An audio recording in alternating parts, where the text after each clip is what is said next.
प्रोत्साहित कर रहे हैं कि लोग विकलांग दिवस की तरफ आए, लिखें और इसको पढ़ाओ समझें? एक बड़ी जो समस्या मैं अनुभव करता हूँ वो ये है कि विकलांगजन को स्टीरियोटाइप कर दिया गया। ज़्यादातर लोग या यूँ कहिए कि ज़्यादातर जो लेखक हैं वो कभी भी विकलांग पात्र के बारे में जब बात करते हैं तो एक तो जैसे मैंने पहले कहा कि उन्हें कभी भी सेंट्रल रोल नहीं दिया जाता। जी। तो एक तो ये समस्या आती है कि हमेशा वो हाशिए के पात्र बन के रहते हैं, कोई सेंट्रल केंद्रीय किरदार के तौर पे वो नहीं है। तो एक तो ये जो विकलांगता दिवस की हम बात कर रहे हैं इसमें एक उद्देश्य मेरा ये है कि हम विकलांगता को केंद्र में रखकर रचनाएं करें। विकलांगता हाशिए पर ना रहे कि आपने एक बिल्कुल अलग विषय के बारे में कोई उपन्यास लिखा और उसमें एक किरदार है जिसको विकलांगता है, वो सहायक पात्र के तौर पे नहीं, मुख्य पात्र के तौर पे होना चाहिए। वो क्यों होना चाहिए कि जब ऐसी कहानियाँ, ऐसे उपन्यास लिखे गए हैं जिसमें कोई गरीब व्यक्ति केंद्रीय किरदार हो सकता है, कोई अमीर व्यक्ति हो सकता है, कोई पुरुष हो सकता है, स्त्री हो सकती है, तमाम किस्म के लोगों को केंद्र में रखा गया, तो विकलांगजन को क्यों ना रखा जाए? एक तो ये। और दूसरी जो एक स्टीरियोटाइप की मैंने बात की, लेखकगण अक्सर विकलांगजन को प्रेरणा का स्रोत मानकर ही देखते हैं कि किसी व्यक्ति को विकलांगता है तो उसको भी दो श्रेणियों में बांट दिया जाता है कि या तो सफल हो जाएगा या सफल नहीं हो। सफल हो गया तो उसको प्रेरणा स्रोत कह दिया जाता है, और अगर वो नहीं होता है तो उसको बिल्कुल ही दरकिनार कर दिया जाता है। तो ये चीज़ नहीं होनी चाहिए। विकलांगजन बाकी सभी लोगों की तरह जीवन बिताते हैं, उनमें गुण भी होते हैं, अवगुण भी होते हैं। उनके जीवन में उसी तरह से सफलताएं असफलताएं, उतार चढ़ाव आते हैं जैसे किसी भी दूसरे व्यक्ति के जीवन में आते हैं। तो जो आपके प्रश्न का दूसरा हिस्सा था कि उसे प्रोत्साहित करने के लिए हम क्या कर रहे हैं, एक तो ये कि मैं जगह जगह जाकर लोगों को इसके बारे में बताने की कोशिश करता हूँ। तो एक तो यही है। दूसरा एक मिशन मैंने शुरू किया हुआ है, विभिन्न जिंदगी पुरस्कार नाम से। हमने एक अवार्ड की स्थापना की जिसके जरिए हम लोगों को थोड़ा मोटिवेट कर सकें कि इस तरफ भी देखिए। और अभी उस अवार्ड के चौथे संस्करण के लिए मैंने घोषणा की हुई है। पिछले 3 संस्करणों का जो अनुभव रहा उसमें यही कि ज़्यादातर कहानियाँ और कविताओं में बस यही होता है कि किसी व्यक्ति के पैर नहीं है तो वो एवरेस्ट चढ़ गया है या उसने कोई रेस जीत ली है। लेकिन मैं चाहता हूँ कि इसके इतर भी बात हो। और एक और चीज़ मैं इसमें जोड़ना चाहूँगा कि विकलांगता क्या होती है, इस चीज़ को भी लोग नहीं समझ रहे हैं। बिल्कुल। विकलांगता को अक्सर लोग बैसाखियों से जोड़ के देखते हैं, व्हील चेयर से जोड़ के देखते हैं, ब्लाइंडनेस से, शारीरिक में भी बहुत सीमित है। नेत्रहीनता है, कोई बहुत हुआ तो कोई व्यक्ति बोल नहीं सकता है, सुन नहीं सकता है, तो उसको विकलांग माने। इससे आगे बढ़ के लोग ये नहीं जानते कि ऑटिज्म क्या होता है, वो किस प्रकार से किसी व्यक्ति के जीवन के ऊपर प्रभाव डालता है, क्रोनोलॉजिकल न्यूरोलॉजिकल जो कंडीशंस होती हैं वो क्या है, मानसिक समस्याएं क्या हैं, डिप्रेशन अपने आप में। हाँ बिल्कुल, ये बहुत महत्वपूर्ण विषय है जो अक्सर छोड़ दिया जाता है। जी, तो हमको जो मैसेज मैं देना चाह रहा हूँ लेखक समाज को, साहित्यकार समाज को, कि आप विकलांगता की जो परिभाषा है उसको एक बार फिर से समझिए और उसका विस्तार किए जाने की ज़रूरत है। हमारी सरकार ने भी विस्तार कर दिया है। 2016 से पहले केवल 7 प्रकार की परिस्थितियों और स्थितियों को विकलांगता में काउंट किया जाता था, अभी 21 प्रकार की परिस्थितियाँ हैं। और अभी भी और कई सारी ऐसी शारीरिक और मानसिक स्थितियाँ हैं जिनको उस सूची में शामिल की जाने की जरूरत है। तो उसी प्रकार से जो साहित्य समाज है उसको भी इसमें विस्तार लाने की जरूरत है। बहुत अच्छा सर। गिरीश पंकज जी की कुछ लाइनें मैंने नोट की हुई, बड़ी अच्छी लाइनें हैं। जिंदगी की हर कभी जो भूल जाता है, बस वही उपलब्धियों के फूल पाता है। आदमी सच्चा वही जो हर मुसीबत में हौसला रखता है, सदा मुस्कुराता है। क्या हुआ जो वो आँख से देख नहीं पाता, दिव्य दृष्टि से उसे सब नजर आता है। हाथ से लाचार है जो पैर से कमजोर है, दौड़ जीवन की मगर वो जीत जाता है। बोल ना पाए जो सुन भी ना पाए, ध्यान से सुनना अक्सर वो गुल जाता है। कुमार साहब, आप बहुत दिनों से दिव्यांग लोगों के बीच में बात कर रहे हैं, बहुत से प्रेरणादायी कार्य हैं, बहुत से उनको आप आगे ले जाने में काम कर रहे हैं। इसके बीच में जैसे भी ललित जी मानसिक विकलांगता की बात कर रहे हैं, ये बहुत उदासी के पल आते हैं, तो इसके बीच में क्या लगता है कि अगर दिव्यांग लोगों को साहित्य कैसे मदद कर सकता है, कि क्या साहित्य उनको प्रोत्साहन की तरफ ले जा सकता है? कुछ ऐसे आपको लगते हैं, कुछ ऐसे घटनाक्रम लोगों के साथ साझा करते हैं?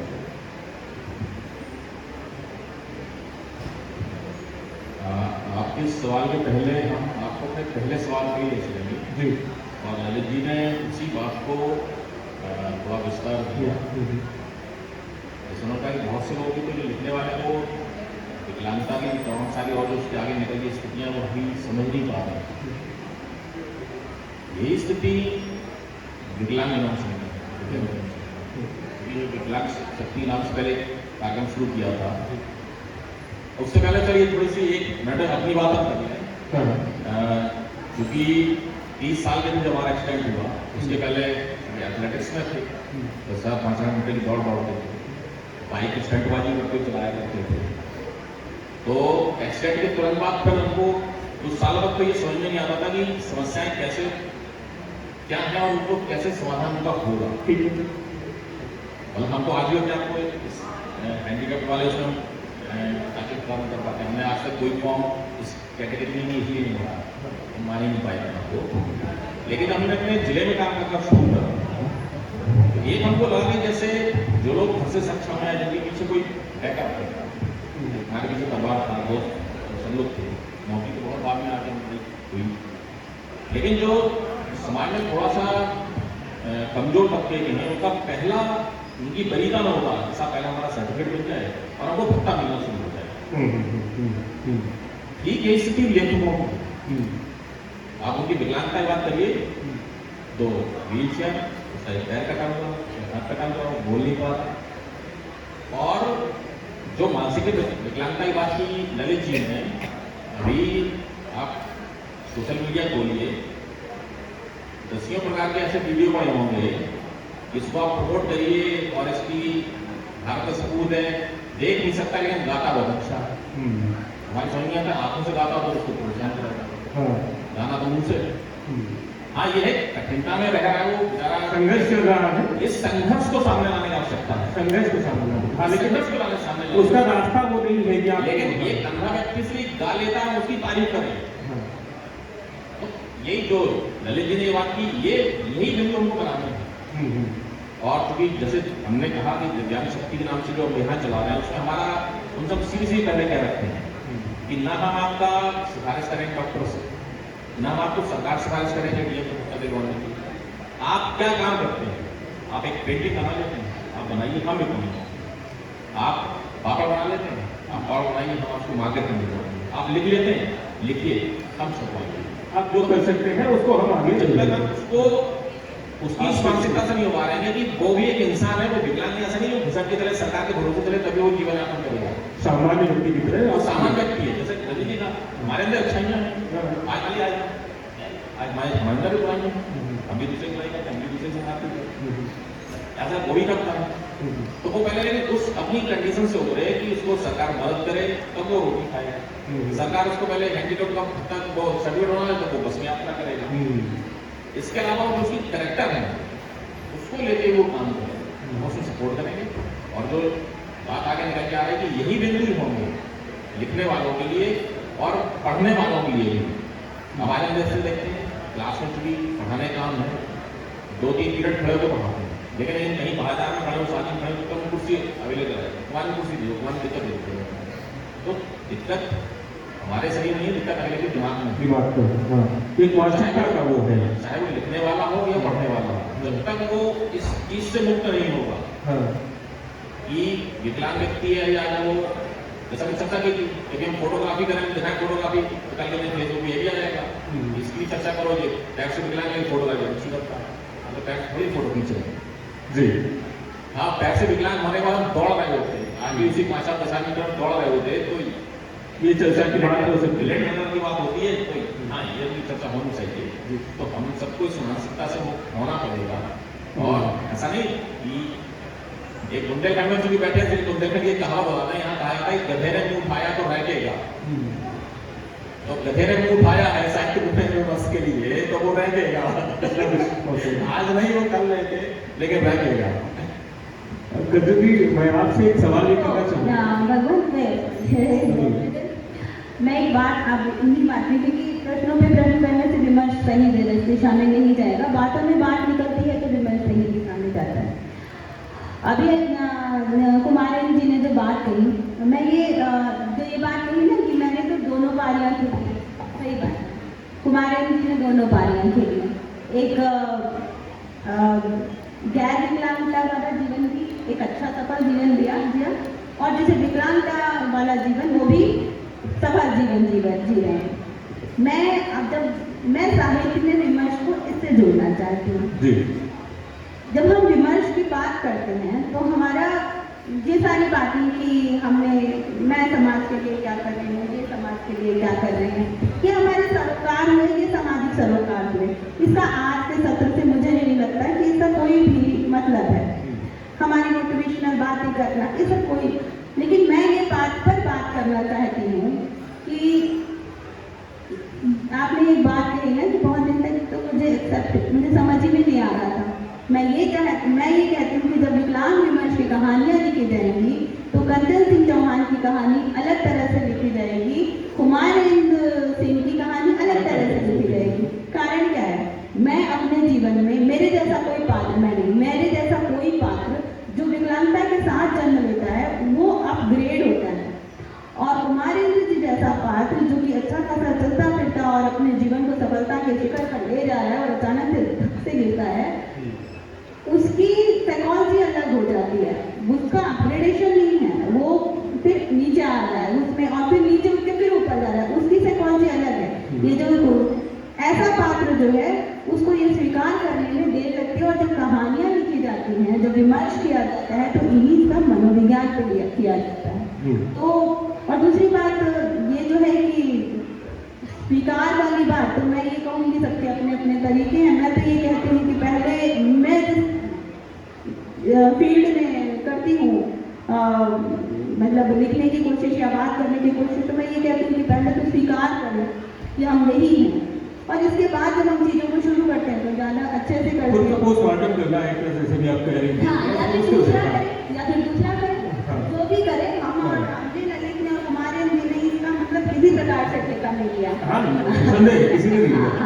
हम तो चाहते हैं कि हमारे आप जो जहाँ तक हमारी आवाज़ जा रही है, आप लिखिए हमारे बारे में, हम दूसरे काम, कोई जरूरी नहीं है ना कि हम विकलांग हैं तो हम ही कोई जरूरी नहीं है, ये दूसरी कहानियाँ लिखना ज़्यादा आसान है, अपने आप पे लिखना थोड़ा मुश्किल है। और मुझे लगता है ये सबको स्वीकार करना चाहिए, हर लेखक को उसको करना चाहिए। बात ही यही पर है कि आप अपने लोग बीच में जो आप बहुत सारे पाठ देख करके कहानियाँ लिख रहे हैं, जैसे कि उन्होंने कहा कि गरीबों को देख के लिख रहे हैं, दलितों पे कहानियाँ लिखी जा रही हैं, स्त्रियों पे कहानियाँ लिखी जा रही हैं, तो क्यों आप अपने बीच में, आप सच बताइए मृदुल कि क्या पहली बार समय कम हो गया?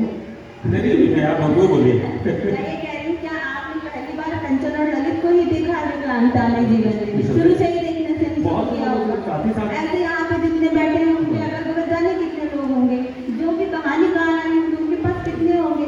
नहीं, हम लोगों का ये प्रश्न ये है कि उन पे क्यों नहीं कहानियाँ लिखी जाती हैं? क्यों ऐसा है? क्या चीज़ है? अगर आपको कोई चीज़ रोक रही है, उसमें मोटिवेशनल के अलावा कुछ और नहीं दिख रहा है, तो बात से बात निकलेगी और इस पर बात की जाए कि क्यों नहीं लिखी जा रही है उस मनोविज्ञान के ऊपर कहानी, और जब उस मनोविज्ञान पे कहानी लिखी जाएगी तो सोचने की दिशा चेंज होगी। ये तो इतना बड़ा विषय है कि मुझे लगता है कि हम में से सब करीब करीब अपने घर, विकलांगता हमारे आसपास है, लेकिन फिर भी हम उसको नकार के चलते हैं साहित्य के तौर पर। कभी सोचा नहीं। हाँ, कभी सोचा ही नहीं उसको। इसमें थोड़ा सा बस ये जैसे बात करेंगे तो एक बात याद आई, हम जब एक्सीडेंट के बाद हम सितंबर में लौट के आए थे और उसके अगले साल फिर अप्रैल में पैर मिला, तो अक्टूबर नवंबर बाद से हम बीच चल करने में काम करना शुरू कर दिए थे। और 98-99 में जब हमने कन्याकुमारी के नेवारा में पहली बार काम शुरू किया था, तो हमने उसी को लगे मीटिंग में जाना, तो मीडिया के काफ़ी लोग आप परिचित हैं कि उन्होंने लगा साहब आप इस पर स्टोरी बनाना चाहते हैं, ठीक है। तो एक उसमें बातचीत करके एक समझ ने कहा कि आप अपना काम कर रहे हैं समय करके, तो ऐसा तो नहीं कर रहे हैं कि आप अपने कष्ट को इससे आप छुटकारा पाना चाह रहे हैं, उसको आप याद नहीं करना चाहते। बात है ध्यान बात है। तो हमने उस पर काउंटर क्वेश्चन करा कि अप्रैल 2005 के पहले का हम काम नहीं कर रहे, सुन ले। अब लेकिन जो उसका प्रशासन बन गया, जब एक व्यक्ति को पैर कट गया, व्यक्ति व्हील चेयर पे, अब वो काम कर रहा है, अब काम एम्फोराइज किया जाए इसका। 99 से लेके और 2005 तक काम करा, 6-7 साल का कहीं कोई क्रेडिट नहीं, लेकिन उन्हीं 3 महीनों में तुम्हारे जीरो बन गए, वहाँ तुम्हारे व्हील चेयर पे काम करो, तुम्हारे में मीटिंग में भी जाते हैं, तुम्हारे एक पैर कटा को दूसरा इसके बाद तुम्हारा एक्टिव काम करेगा, तो अब इसके ऊपर स्टोरी बोलेंगे। मतलब जिले में पहला काम करना है, शुरुआत हो रही थी, इसकी स्टोरी नहीं बनती थी। तो जब तक कंचन जी ने कहा, जब तक इस मानसिकता को नहीं बदला जाएगा, जो ललित जी का कि हम उसको तुरंत एक हीरो बना के सब ये, तो जब तक ये चीजें होंगी, तो इसलिए हम बातचीत में हमने जो सब थोड़ी जगह ललित जी, चूंकि इसमें कहीं कोई स्वीकार करने में मंच को भी और हॉल को भी नहीं बुरे होना चाहिए कि सोशल मीडिया में सम्मानित लोग मिला, ललित जी ने इसकी एक शुरुआत की, तो वही एक शुरुआत करें, एक प्लेटफॉर्म, एक आधार तैयार कर, इससे भटके नहीं, क्योंकि कहीं ना कहीं स्त्री विमर्श भटका, कहीं ना कहीं दलित विमर्श भटका, तो ये विमर्श जो ये एक बहुत अच्छे कॉज को लेकर शुरू तो भटके नहीं, हम लोग उसके पिलर बना लें, उसकी बिल्डिंग। लोग जुड़ते हैं, जब कारवा बनेगा तो बहुत से विचारधाराएं जुड़ेंगी, बहुत से सवाल आएंगे, तो उसमें हम अपने आप को कितना लेके चलते हैं, ये बात थोड़ा ललित जी एक आपसे सवाल पूछना चाहूँगा। एक आपकी बहुत ही प्रसिद्ध उपन्यास है विट्रो जिंदगी, जहाँ पर बात करता हूँ, तो क्या